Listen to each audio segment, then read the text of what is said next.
Hello. Hello. In this video, we want to discuss the concept of linear maps. What are linear maps? Let X and Y be vector spaces defined over a field F. The field F could be a set of real numbers or complex numbers. The function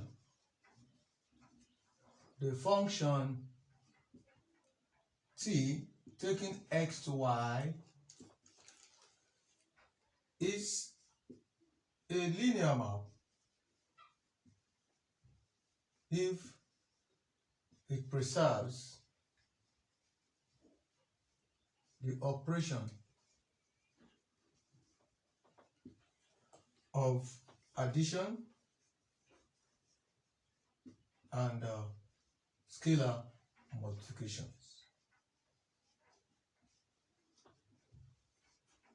That is 1. T of, let's say, x plus y is equal to t of x plus t of y for all x and y in x. That is that. About that. As well, if t of alpha x is equal to alpha t of x for x in x, and alpha is a scalar. Let's say you can pick the scalar field R. So, if all these conditions are satisfied, then we call T a linear map. But generally, we could combine 1 and 2 together and have what? You can say that is combining 1 and 2, we give T of alpha x plus beta y will be alpha t of x plus beta t of y.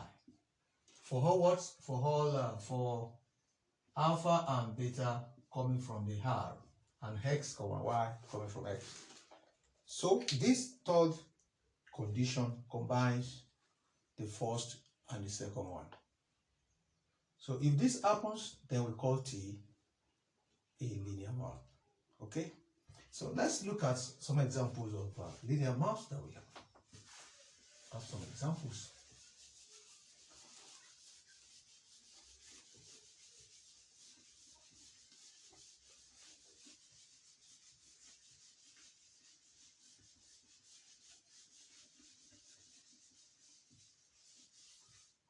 Hi, I'm Dr. OJ.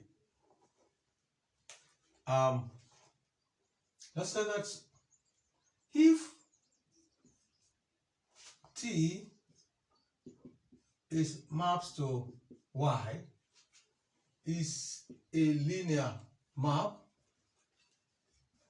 and the Y here is replaced by R, then T becomes a linear functional. So by the time you replace Y here with R, then we call T a linear functional. So you can see the difference between a linear map and a linear functional. For a linear functional, the codomain is a set of real numbers. It's a field, it's a scalar field. But for linear map, you have the two vector spaces there. From our definition, we said if x and y are vector spaces and T maps x to y such that those conditions are satisfied, then you call T a linear map. But if you replace this y by R, so you'll be having what T is mapping x to a set of real numbers, then T becomes a linear functional. Now let's look at examples. Let's look at examples of linear maps. We're going to show some examples. So example let's look at the first example here. Example. Let X be a space of all real valued continuous functions. The space of all real valued continuous maps of functions. Defined on the closed, you can say that the interval here is closed.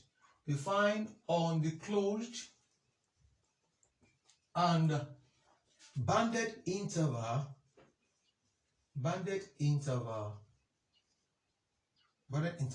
A, B. To stop. Now, let's T, maps this space to a set of real numbers be defined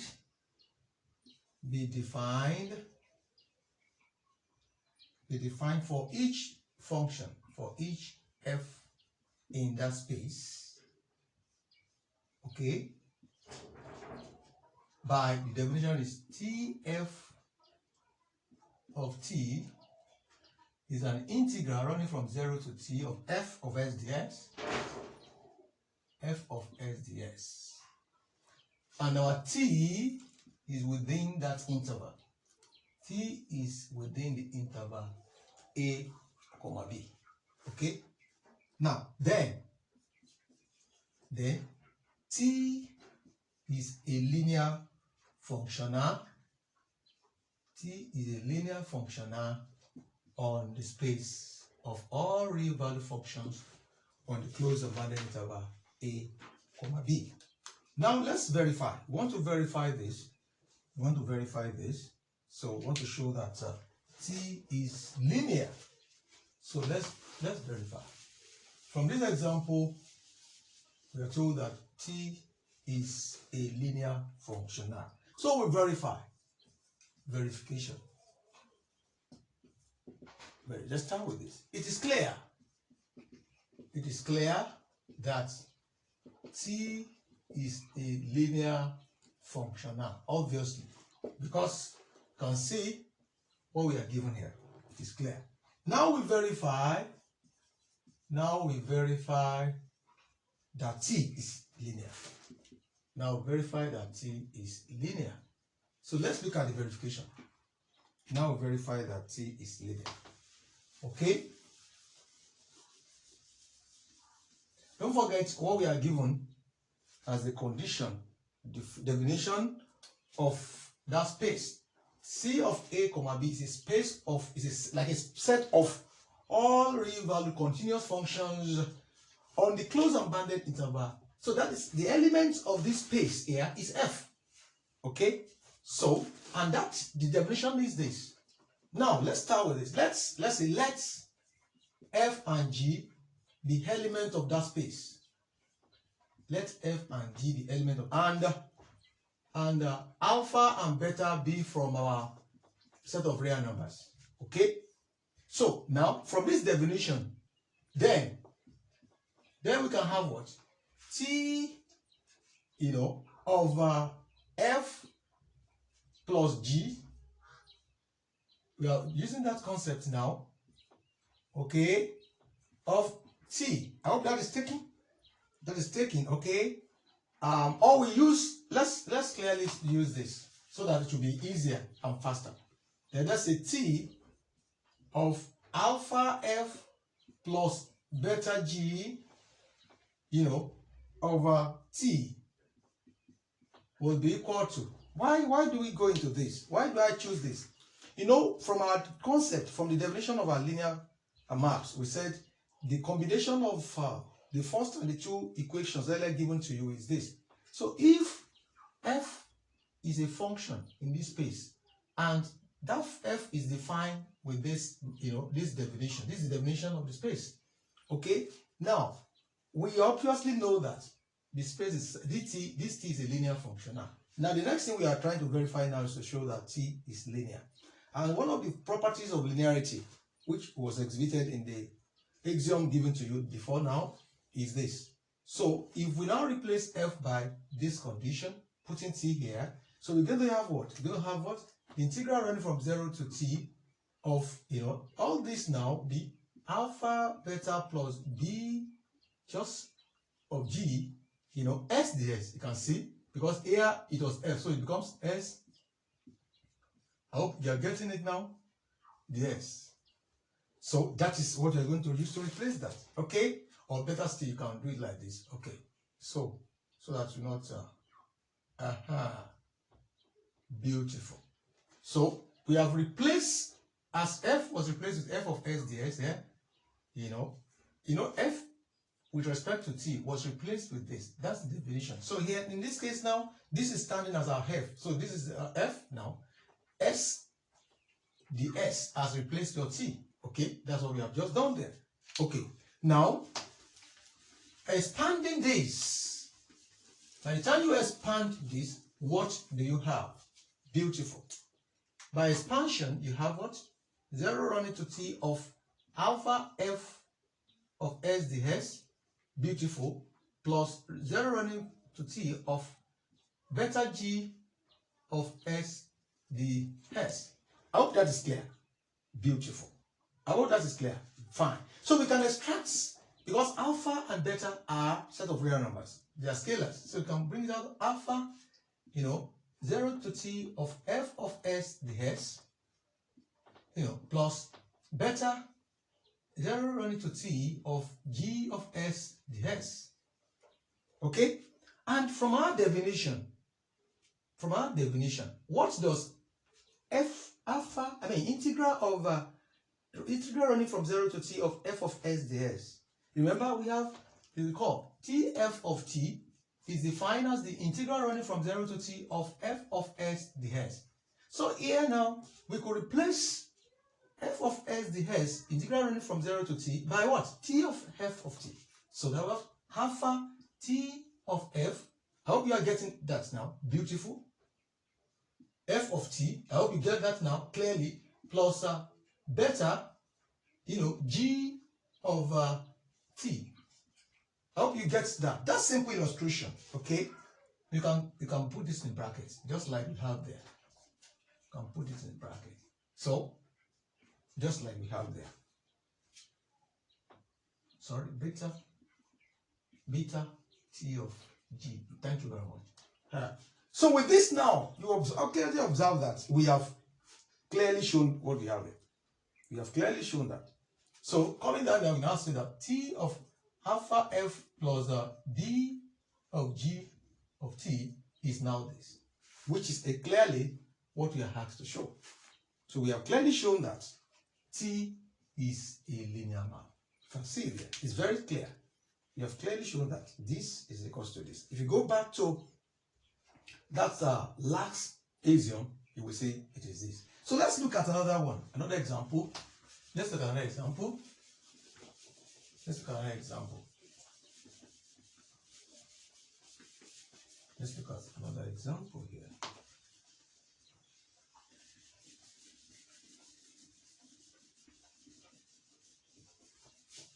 Example 2 here.